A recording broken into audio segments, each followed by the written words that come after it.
क्या सच में आज इंग्लिश की उतनी आवश्यकता है जितना हम आज बच्चे को प्रेशर में ला करके इंग्लिश सिखाने में जितना प्रेशर लगा रहे हैं उसके जीवन को बर्बाद करने में? क्या सच में इंग्लिश को इतना ज़्यादा प्रेफरेंस देने की आवश्यकता है? क्या सच में डिग्री या जो A4 साइज के पेपर हैं ये बुद्धिमत्ता का परिचायक है या सिर्फ हमने हवा बना रखा है इन बातों का? मुझे याद है जब मैं MSc में हॉस्टल में रहते हुए फिर घर जाता था और मैं एक इंग्लिश पेपर लाइब्रेरी से उठा लिया करता था। उसका उद्देश्य सिर्फ इतना होता था कि हाँ, मैं जब उसको सीट पर रख देता था, चलती हुई गाड़ी में भी अंदर फेंक देता था, उसे कोई उठाता नहीं था। और हिंदी पेपर को मैंने देखा कई बार, वो पेपर उठा करके लोग वहाँ पे बैठ गए। ये चीज़ें सत्यता उस समय मुझे दिख रही थी। आज भी लगभग वैसे ही है, रूप बदल गए हैं। आज के समय में बच्चे को हम जो पहले प्रोनाउंसिएशन सिखाते हैं वो कहीं ना कहीं चाहते हैं कि वो इंग्लिश से शुरू करे। जैसे मेरी बेटी को ही सिखा दिया गया है, वो भी मतलब सीख गई है। और बच्चे सीखते हैं अब आसपास की चीज़ों से।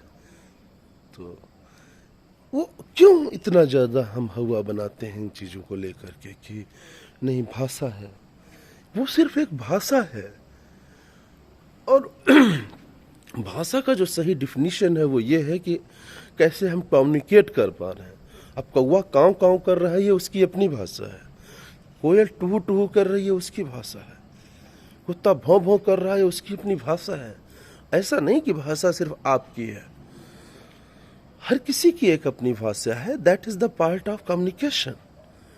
तो अब वो कैसे हो रहा है ये महत्वपूर्ण है। महत्वपूर्ण ये नहीं है कि वो किस लिपि में हो रहा है, बात आप समझ पा रहे हैं। वो हिंदी में हो रहा है, वो इंग्लिश में हो रहा है, ये महत्वपूर्ण है ही नहीं। महत्वपूर्ण ये है कि क्या वो भाषा का इतना बढ़िया समन्वय हो पा रहा है या नहीं हो पा रहा है।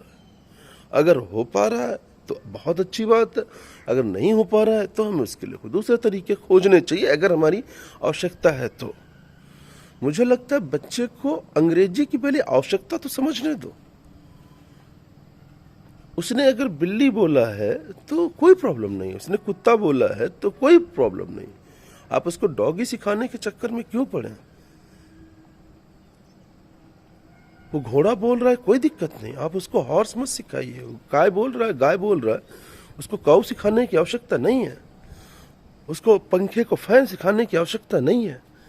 पानी को वाटर कहेगा नहीं कहेगा मतलब ही नहीं है, बेवकूफियत भरे शब्द हैं ये। पहले वो इन चीजों की आवश्यकता समझे, उसको लगे कि हाँ, अंग्रेजी के बिना हमारा सांस नहीं चल रहा है, हमें हमारा जीवन नहीं चल रहा है, हमारा लाइफ साइकिल अच्छा नहीं चलेगा, तब वो सीख लेगा। कोई बड़ी बात नहीं है, और सब सीखते हैं इसमें। ऐसा नहीं पैदाइशी कोई बहुत बड़ा भारत में कोई ऐसा हुआ हो जो पैदाइशी अंग्रेज पैदा हुआ हो, तो बात अलग है, वरना भारत में संभव नहीं है ये चीज़ें। क्योंकि आप अपने घर में सिखा लेंगे, बच्चा बाहर निकलेगा वो तो गाली सीखेगा ना, और गाली का जो आनंद है वो हिंदी में है, वो अंग्रेजी में थोड़े न देगा। आप भग भग कहो, वो है ही नहीं मतलब मजा आप सोचो। तो ये सब चीजें, भाषा सिर्फ एक समन्वय का तरीका है, एक कम्युनिकेशन का तरीका है, और ये उतना सहज होता है जितना सहज हम उस भाषा में होते हैं। आप अगर हिंदी भाषी हैं तो आप दुनिया की कोई भी भाषा सीख तो सकते हैं, लेकिन जो आनंद आपको हिंदी भाषी में आएगा, हिंदी बोलने में आएगा, वो कभी भी अंग्रेजी में आ ही नहीं सकता। हाँ, अपवाद स्वरूप अलग है। कभी कभी कुछ पोएट्री होती हैं जो बहुत खूबसूरत होती हैं, हमें भी उनका मीनिंग पता होता है और हम अंग्रेजी में पढ़ते हैं, आनंद आता है, उतना ही आनंद आता है। जैसे मैं अपना ही बताऊं, मुझे La Belle Dame sans Merci John Keats का पढ़ने में उतना ही मज़ा आता है जितना दिनकर का पढ़ने में आता है, चाहे वो रश्मि रथी हो चाहे कोई और। तो ऐसा नहीं है, चीज़ें कभी कभी मज़ा आती हैं, वो बात अलग है। और मैं नहीं कहता हूँ सीखो मत, अंग्रेजी एक बहुत खूबसूरत भाषा है, बहुत खूबसूरत भाषा है। क्योंकि आपको जब अंग्रेजी समझ में आने लगती है तो आपको किताबों का असली संसार पता चलता है, ये बिल्कुल सत्य बात है। ये सत्य बात है और अंग्रेजी सीखनी भी चाहिए, लेकिन मैं ये कह रहा हूं अंग्रेजी सीखनी चाहिए, न कि अंग्रेजी थोपनी चाहिए। शब्दों का मतलब समझिए, अंग्रेजी सीखनी चाहिए लेकिन अंग्रेजी भाषा को थोपना नहीं चाहिए। बच्चा अभी सही से बड़ा भी नहीं हुआ है, आप उसको कम हियर बुला रहे हैं, यहाँ आओ यहाँ वो नहीं कह रहे, ए इधर आ, यहाँ आवे, ऐसा चीजें, और वो सीखेगा। आपको क्या लगता है, मैंने कहा कि ये भारत में कोई अंग्रेज पैदा हुआ हो, वो बचपन से भले अंग्रेजी सीखा हो, लेकिन यहाँ आप सोचो, इस समय सोचो कि अब कोई पैदा हो और वो बचपन से अंग्रेजी बोलना सीख जाए, चाहे आप कितना भी बड़ा अंग्रेज हो, नहीं संभव है। कारण है, आप अपने घर को संभाल सकते हैं, बच्चा कल सामाजिक प्राणी है, वो बाहर निकलेगा, वो चीज सीखेगा चीजों को। और सबसे बड़ी बात, आप सीखते कैसे हैं? जब आप उसका प्रतिबिंब बनाते हैं। अब मैंने आम कहा, आम आपके दिमाग में छा गया, अब मैं मैंगो को कैसे उसके दिमाग में छाऊंगा कि वो मैंगो जब आए तो वो ऐसे बोले, वो रटेगा, क्योंकि बाजार में वो मैंगो बोलेगा तो वो समझेगा कुछ और जब उसको टपका, गलगल, अंबिया सब उसको पता है, तो वो मैंगो आराम से याद कर लेगा, उसकी कोई आवश्यकता नहीं। पहले उसकी आवश्यकता होने दो, मेरा मानना है।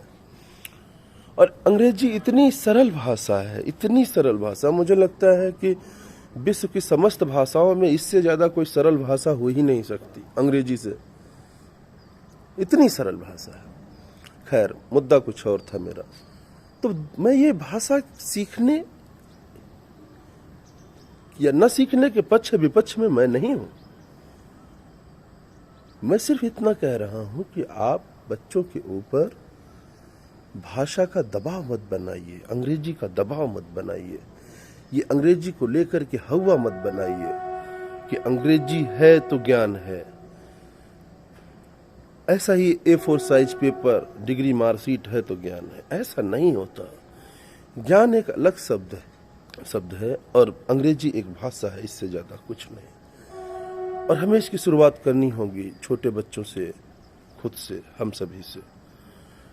मैं नहीं कहता हिंदी भाषा बहुत अच्छी भाषा है, मैं नहीं कहता कि अंग्रेजी भाषा बहुत बुरी भाषा है या अंग्रेजी भाषा बहुत अच्छी भाषा है। आपकी अपनी देशज भाषाएं हैं और इतनी खूबसूरत खूबसूरत देशज भाषाएं हैं, उनका भी प्रयोग बहुत सुंदर से होता है। बस, नमस्कार।